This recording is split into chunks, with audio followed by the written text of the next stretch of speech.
Hey, what's up, comrades? Finished the game this morning. It was super short, so I figured I'd muse upon it for a brief moment here while I'm walking my son, the baby, around the neighborhood in the afternoon. Ended up not going to work just because my elder son had a dental appointment like in the middle of the day. So I was like, nah, I can just stay home today, do what I want. Anyway, I should some pull-ups in the park, sorry. Gotta get it in. So this game is called A Night at the Watermill, and it took me approximately 1 hour, 40 minutes probably, to get through it. It was labeled as like a horror, I think they said psychological horror, point-and-click adventure game, and calling it a horror game is a bit much. So the story is this woman wakes up in an old watermill, right? Night in the watermill, and it's raining outside, and it's nighttime. So it's in the title. Obviously, that's what's happening. And she doesn't know how she got there. She doesn't know anything. So you start looking around at stuff, and then you start combining items, and you end up getting through the room, and then you hear like noises come from outside, and you're like, oh no, I'm freaking out. Like, why am I here? There's blood on the ground. And so then she runs to the next room. And the next room, there's like more mill stuff, like a millstone, which is important for later to continue the game. And again, there's just like more stuff. You click on everything, you pick up what you can, you combine what you can. You move to the next room. The next room, in this middle room, there's like a, I think it's in this room. On the ground, it's scrolled, "Leave here or die," or something along those lines. Hey, buddy. And so she's freaking out about that. She finally gets to the last room. There's another door, but there's like a bar that she can't move that's in the way. And there's a mirror, and then there's like a shadowy figure. You end up combining like a lighter with like a lamp, and you see that it's a dead body of a guy. And every once in a while when you're clicking on things, this girl starts to get like flashbacks of things that occurred. And so real early on, I like to go into these games blind. Like I had like a whole server full of games that I've acquired over the years. And so some of them I have like absolutely no idea what's going on until I start playing them. And some of them, even when I start playing, I'm like, what is this? Like, why did I download this? Like, what about this like piqued my interest in like, 2007 or whatever. So at some point real early on, I was like, all these, she's here because she came here and she like attacked this guy, and the person outside who's trying to break in to get her, he's probably unrelated to, or he's not actually trying to hurt her, he's trying to help her because she's like crazy and can't remember anything, right? And that's true. That's exactly what it's about. So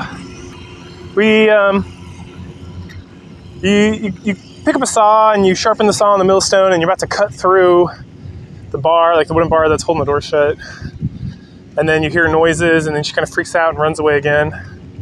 And then you can like, the Dude Meister, for some reason, like the dead body has numbers on his arm, but you can't remember the numbers, right? Because your memory is all jacked up. So even for like that brief, like 5 seconds walking across the room, you can't remember the numbers.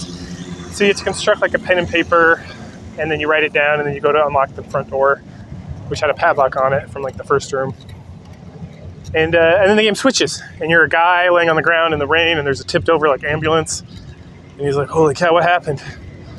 And then he does some stuff, and eventually, right before you open the door to escape, there's a guy coming down the stairs, and he's like, wait, don't move. And it's like, like an hour ago. And so it's the guy, and he's just like some orderly who was like driving the ambulance, and he had a passenger who's this Lenore chick, and she has like no short-term or long-term memory because of some psychological disability that she has. And the two guys, like the dead body, and there's another dead body you find, are doctors. And they were the ones like working with her to try to help find a way to get her like short-term, long-term memory back, or to just protect her. And she's pretty dangerous because she forgets everything and thinks she's getting attacked. And then just kind of goes by instinct. And yeah, so then you point and click adventure your way through like 5 screens to get items you need to like reconstruct a ladder to climb up to like the 2nd story to get inside the building. And then the confrontation, then we flip back to the present. It's confrontation time. And so the guy tries to explain to Lenore who she is and why she's doing things. And at this point, you have some choices to make. The choices don't matter until your last choice, which determines the ending you get. So there's 3 endings. There's the I believe him ending where he just calls for help from his cell phone and Lenore, and then the game just ends. There's like no real resolution. She just continues to not have good memory and, be locked up essentially. At some point, he's talking about how she was like in a straitjacket and restrained because she goes so crazy. Then there's the stabby stab ending where you choose to stab the guy and then the game just ends. And then there's the runaway ending where she's like, no, and she runs off into the woods. And then he gets a call and someone's like, hey, where are you? And he's like, oh, we had an accident and everyone's dead. And they're like, what about the patient? And he's like, yeah, she's gone too. I don't know what happened to her. She might have been washed away by the river. And that's how that ends. So that's it. That's the game. I guess the biggest thing I got to rate this thing on because, and I don't know. I'm not going to go back through. If you follow me at all, that's not the kind of analysis or review I do. I really don't care what the intent was from the developers. That means nothing to me, besides like what I am gathering. So playing this game, I'm sitting here from my foxhole, if you will, and it's like, okay, so I think the intent here was to, kind of, and this is based on like the art style and the way the game's written and how the characters are drawn. So it's a lot of conjecture on my part, obviously. So I feel like they were just trying to put together a game that would like show how difficult it is to have memory loss, which I don't really feel like they accomplished, and there's a few reasons why. So I am not an expert on memory loss. I spent a decent amount of time working in clinics for geriatrics with Alzheimer's, with dementia, essentially, neurocognitive deficits and issues. And so I've dealt with this, and never met anyone who actually has amnesia. It's very extremely rare. And it's very extremely rare for someone to just not be able to encode memories. Like, we're looking at, like, most people would know Memento, like Christopher Nolan. So the issue with that, and it's really an issue within the game where it's like I have to like assume a lot of things or like make up stuff in my head because not a lot's explained. So to start with, has she always been like this? Because that's what it kind of makes it seem like she has, but that's not really possible because she was never able to encode anything, right? Which everything we do is like memories. Then she would be dead. Like, she wouldn't be able to, besides just like the basic stuff you do as a child to exist, like breathe, digest food. Everything else is learned. So if she was never able to encode anything short or long term, she would not have been like a teenager, at least, if not, or a young adult. So the next thing is, did something happen to her? And she has a scar on her head but it looks like surgery, like it's like sutured up and stuff. But so maybe she just had her head hit. But at some point, someone mentioned like she's been being seen by these guys for years, and this is like a freshly shaven head with like a scar. So the way I read it is that they did some sort of surgery on her brain, or to like investigate what was going on in her brain or something. But maybe she had like a really, she like hit her head, cracked it open, and like now she can't like form memories and stuff. She'd still be able to remember like stuff. Like, she can't remember her name. And so the game like doesn't really have like a strong grasp of the understanding of how like the brain works and how memories are encoded or retrieved and stuff, because it kind of just lumps it all into like this magical like, oh, she can't remember things, so that causes problems. And she's more violent because of it, which again, I mean, it's like that's a learned behavior. Like, human beings are not naturally like going to respond in a defensive manner. Like, you look at how children act around people. Generally, they're just going to like walk up to them and be like, hey, what's up? They might be a little scared, but they're not going to like attack them per se. So her mannerisms make it like she's attacking people because she feels threatened. But why would she feel threatened if she can't remember anything? Like, it would just be like, oh, what's this? Is this a human? What kind of human is this? Right? So again, it goes back to like is there like a manual with like a backstory, like an old Nintendo game? It's kind of like, you know, like you start playing Mario and you're like, what is this? Why am I doing this? And you open the manual and there's like a whole 4-page like backstory, like everything that's occurring. Oh, this makes sense. I mean, this is a game that was made, it seems, within the last few years, so I doubt it. But there's just not enough backstory, or like there's not enough information within the game to really like gather what's going on. And so I don't feel or get anything from this. It's just like a very short point-and-click kind of adventure game where you just like throw some stuff together, and eventually you like muddle your way through to the end, and then it's over. And it's like, all right, well, cool.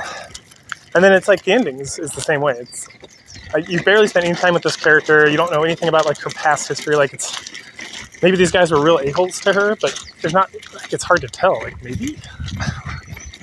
I don't know, maybe there's more to it. Maybe there's another game that is related to this that I didn't play, and this is just like a short story or a demo to like a larger franchise, or maybe this is a character from a different game that like you get a lot more information about why they are the way they are. Like this is like a short prelude.